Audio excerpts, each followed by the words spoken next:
You think you want to be stage lean until you live it. Trust me, you don't want that. I've been there. I remember a time we checked into our Airbnb like the week of the show and it had 3 flights of stairs. I practically wanted to cry because every step felt like I was carrying a dump truck on my back. I remember that was probably a 24-week prep. And then the day of that show, I was 12 weeks out from my second show. That was insane, to be honest. Let me just give you guys a little hint, a little sneak peek into my life during that time. I was personal training and I was an online coach just like I am right now and working with one-on-one clients, all that stuff. I would literally get everything done. I would get up at 2:30 a.m. 2:30 in the morning. I would go downstairs. I would hit the stairs for an hour and I would read or watch some kind of show on Netflix. Then I would go back upstairs, make my breakfast, get everything ready. Oh, and before I did that, I had to do this thing called Be Activated. I had to do certain things, stretch. I had to weigh in just so I could take my posing pictures, work on my posing. Then I'd go downstairs, hit the stairs for an hour, come upstairs, make breakfast, get ready for the day, head out the door. I started training people at 5:30 in the morning. I wasn't done till 5 p.m. and I was literally living and surviving on chicken and green beans. And then when I got home, I'd have to pose for 20, 30 minutes especially as I got closer to the show. I remember being so tired that like if I sat down, I would be dead. I was so tired that to eat my meals in between clients at the gym or even eat my pre-workout meal, I literally had to stand because if I would sit down, I would literally fall asleep. And as soon as I finished my meal, I was still starving. Those times were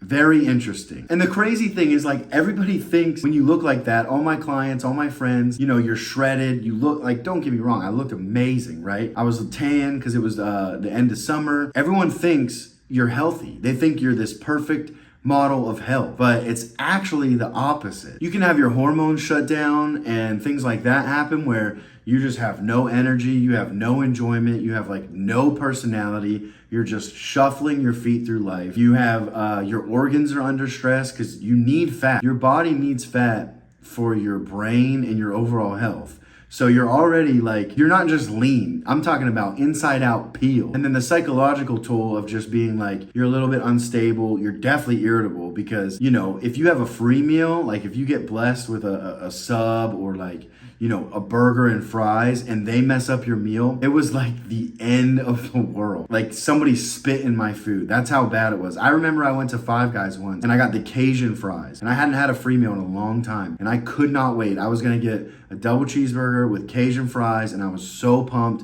I was going to get a Diet Coke with it. I remember I just trusted them. So I didn't even look at it. I didn't look in the bag. I got home. I opened the bag. This dude literally put the seasoning in a cup and then put it in the bag for me. Bro, I was about to drive back and strangle him. I was so pissed off because food is literally your lifeline. It's just the weirdest feeling ever. You're living. Well, I should say you're alive, but you're definitely not living. And the truth is that's what it takes to get to stage lean. It takes 2 hours of cardio. It takes chicken and green bean meals, no, protein and veggie only, no carbs. It takes hours and hours of posing. And then on top of that, not only do you have to pay with your body and your time, and sometimes relationships suffer, it's very hard to be around a person in prep. Very, very hard. And rightfully so. I mean, you're literally your body is confused, what's going on? This is not good. Mayday, mayday. Not only do you pay with it like that physically, you also have to pay with it financially. I mean, you have to think some people don't understand how much money bodybuilding costs. And a lot of the costs associated are, to be honest, money grabs. Not all of them. A lot of this is ridiculous. You've got to pay for a posing coach. Otherwise you're going to look like an idiot. And most online coaches don't teach you how to pose. And they don't tell you that, right? They don't advertise that. And then you got to pay for your bodybuilding coach. Then to get into the show, you have to pay an entry fee. Every class you do, you've got to pay for that class. The NPC card, just to be able to register for the class, you've got to pay for that too. Then you've got to pay for the tan. If you're a girl, you got to pay for hair and makeup. You've got to pay for your hotel if you're going to stay there or travel, or your Airbnb. You've got to pay for your super supplements like your steroids. Otherwise, if you're going natural, I respect it for sure, you're just not going to look near as good if we're all being honest with each other. So you're going to pay for those, and that costs, depending on where you get it from and all that, it's going to cost a couple grand for the entire 12-week run. And then you got to pay for vitamins. I was spending $1,000 on vitamins a month. And then you also should pay for blood work at the beginning of prep and a couple weeks after prep. And that's like $300 a pop. And then on top of that, you got to pay for your supplements, because when you're trying to run at a high level, when you're trying to be inside out, everything matters. Got to go to the store and buy spring water. You can't drink out of the tap, can't fill it up at home. You have to drink your spring water. You have to have some sort of hydration drink in the morning. Then you have to have some sort of pre-workout, a post-workout, an intro workout, creatine, all of these things. I mean, it just adds up. I mean, right there, I probably listed almost $10,000 worth of stuff. I've seen many people start preps and not be able to finish just because the finances are so incredibly insane. It's wild. And that's what this really costs. I know a lot of people don't talk about it,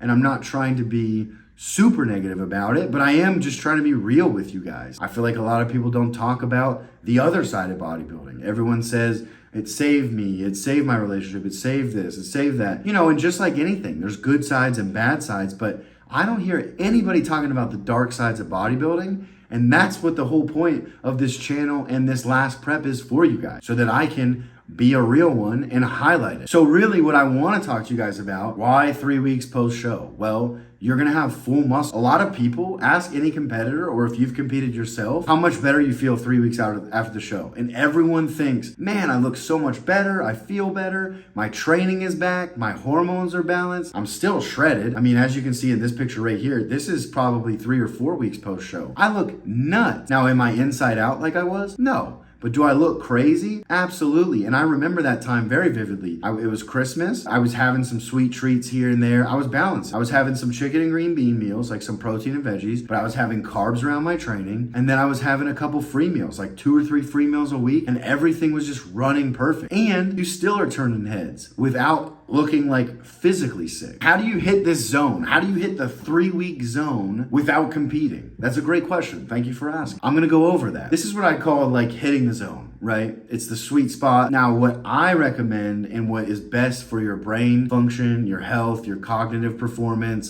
fixes the brain fog, kind of keeps you on the edge, right? Of like being lean, but you're not starving. You're just honestly living a healthy lifestyle and taking care of yourself. Now, I will preface this by saying you've got to get lean first. So you're gonna have to put in a lot of work to get the abs, to get lean first. Then you can switch into the zone part, right? And then you can actually just sustain it and maintain it for as long as you care, right? And so right here you can see, this is what I'm talking about. What you want to do is you want to make sure you hit protein and fruit 2 times a day. Now, I don't even limit it. If you want to have a 10-ounce steak and an apple, go ahead. 10-ounce steak and some strawberries, some blueberries, some blackberries, go ahead. The chances are, and the reason why I love this is because for you to overeat on protein is pretty insane. You're not going to sit there and eat a pound of chicken, right? You might eat a pound of steak, and even then, so what? It's steak. It's literally protein and a little bit of fat. It's going to be good for your brain. And then you balance that with some fruit so that you get a little bit of that sweetness, right? You get a little bit of sugar, but not sugar from like M&M's, so there's no crash.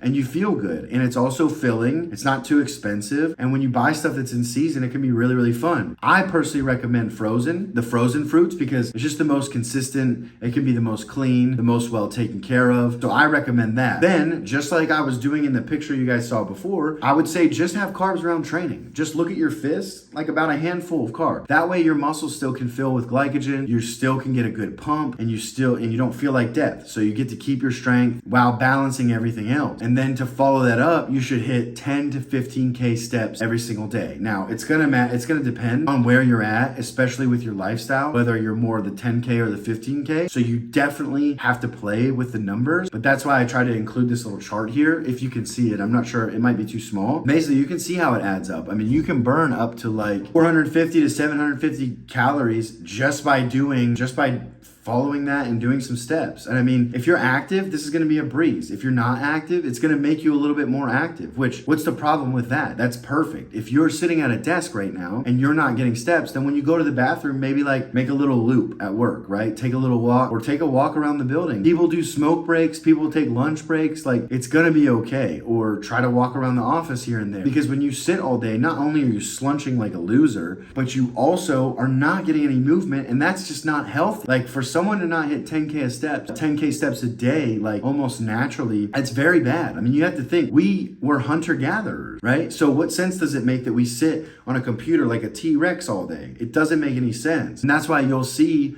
even a lot of construction workers, blue collar workers, they're able to stay in decent shape even though they have a bad lifestyle, which I don't recommend, but because of this, because they're not sitting at a desk for 12 hours at a time or 8 hours at a time. They're out moving around, moving their body, which is super, super good for their health. Not only their mindset, but especially their health. And cardio wise, guys, if you don't get this amount of steps, I mean, you're just hurting yourself and shooting yourself in the foot with your cardiovascular health. And then when you go in the gym, train like you mean it. Train with intensity, train with purpose, train with passion, hit it hard. Don't stay in there all day. Don't stay in there, be in and out like burger, but just hit it and hit it hard. I mean, there's really no other way to put it. I mean, you should hit the gym very, very hard for 45 to 60 minutes. You can absolutely get it done. Make sure you're not gossiping with your friends. You're not scrolling on your phone. And this will be a breeze. And track your numbers. Make sure things are going up. Monitor things. And then to top it off, this is the cherry on top of the cake here. Every 2 weeks, go ahead, have yourself a free clean cheat meal. Go have the burger and fries. Go have Mobetta's. Go have Kava. Go have Qdoba, Chipotle. Go have your favorite burger spot. Go enjoy yourself a little bit. Don't make it dirty like pizza, but as long as you keep it clean, I mean, then if you want it, you can have a shot or two of vodka because the clearer the better. Now, I don't recommend drinking because I do think it throws everything off. But I also understand a lot of you watching this probably drink. And so I wouldn't say quit, but just plan it, right? Plan it and drink clear stuff because the calories in vodka compared to whiskey, compared to the seltzers, compared to beers is absolutely insane. And to drink your calories away and gain a gut over that, it's just not worth it. So if you're looking for a little bit of a buzz, go ahead and have a shot of vodka or something like that with your free cheat. And this is why it's so sustainable because you're eating healthy, you're getting good protein, you're getting good fruits, you're getting good veggies in, and you're still optimizing your training because you're putting carbs around your training. Now, the real reason why most people never see this version of themselves is because they either try to stay stage lean year round and they burn out, or they bulk after a show and erase all their progress. And it might not even be a bulk on purpose, right? What I mean is like if you've done a show, then you'll know what I'm talking about. If you haven't done a show, you're so deprived of food, you're so hungry that trying to reverse out of those calories, like from being down in the dirt low, is very challenging mentally. And so a lot of people, because there's no more goal, a lot of people just eat and eat and eat and they have no control. And then they literally will gain 20 to 30 pounds like that. And then they already messed it up. They're already completely out of the 3-week window. They're completely out of the zone. And that's why the mental trap of this is just chasing the extremes. If you're always chasing the extremes, you basically always lose. Instead, you should just aim for that middle ground, and that's where you'll be able to sustain it. Because if you try to be stage lean all the time, you're gonna lose your mind. And if you reverse out too fast and too hard, you're gonna pass up the zone window, and then you're gonna be fatty very, very quickly. Now, if you're just chasing the misery to prove how tough you are, I mean, go ahead, more power to you. But if you actually wanna look amazing and enjoy your life, then you've got to stop chasing the stage lean look, and you've got to chase the version of you that is lean, strong, and actually alive. Now, if this video resonated with you, or you feel some type of way about it, or you want to talk about it, you can drop a comment, but the preferred method is to just head over to my Instagram. I'll put it in the description below. Shoot me a DM. My DMs are always open, and I always respond to all of them if you want to talk a little bit more about this, or if you have some questions or anything like that, and I look forward to hearing from you guys.